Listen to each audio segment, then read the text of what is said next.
সত্যতেক অসম চেনেলটিলৈ আপোনালোক সকলোকে আকৌ এবাৰ স্বাগতম জনাইছোঁ।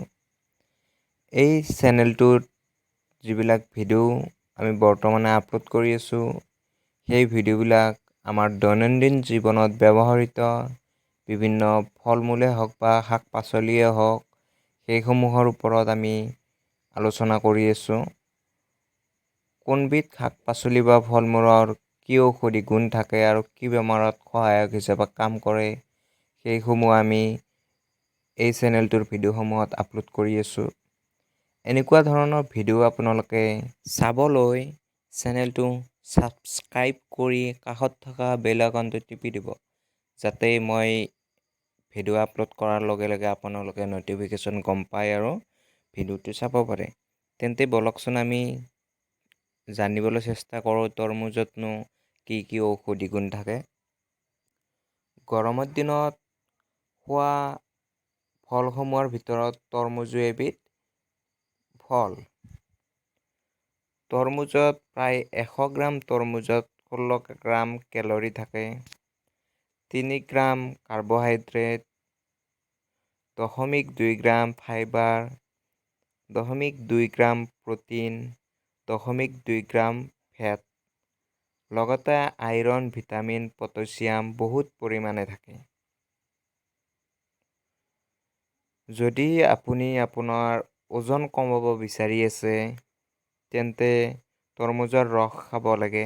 পাৰিলে প্ৰতিদিনে 2 গিলাচকৈ খাব পাৰিলে ভাল। কাৰণ তৰমুজৰ ৰস খালে আমাৰ পেটটো ভৰি থকা যেন লাগে আৰু ইয়াৰ ফলত আমাৰ ওজনো কমে। গৰমৰ দিনত ইলেক্ট্ৰোলাইটৰ অভাৱ তৰমুজৰ ৰসে বা তৰমুজে আঁতৰ কৰে। তৰমুজ খালে শৰীৰটো ফ্ৰেছ যেন লাগে। লগতে তৰমুজৰ ৰসে আমাৰ স্কিনবিলাক মানে ছালবিলাক চাফা কৰি তোলে। তৰমুজত এণ্টিঅক্সিডেণ্ট লিকোপিন থাকে বাবে হাৰ্টৰ বাবে ই যথেষ্ট পৰিমাণে লাভদায়ক হয়। যদি কাৰোবাৰ দাঁতৰ অসুখ হৈছে নাইবা দাঁতবিলাক মজবুত নহয়, তেন্তে তৰমুজ খাব লাগে। কাৰণ দাঁত মজবুত কৰাৰ বাবে যি মাইক্ৰ'নিউট্ৰিয়েণ্টৰ প্ৰয়োজন হয়, সেই মাইক্ৰ'নিউট্ৰিয়েণ্ট তৰমুজে যোগান ধৰে। লগতে ব্লাড প্ৰেছাৰৰ ক্ষেত্ৰতো তৰমুজৰ যথেষ্ট প্ৰভাৱ আছে।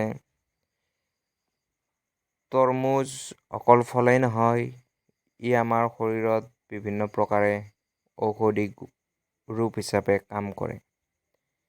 এনেকুৱা ধৰণৰ ভিডিঅ' আগলৈ চাবলৈ আপোনালোকে চেনেলটো নিশ্চয়কৈ ছাবস্ক্ৰাইব কৰিব, নাইবা ভিডিঅ'টোৰ শেষত আপোনালোকে মাজত লগ'টো দেখা পাব, তাত ক্লিক কৰিব।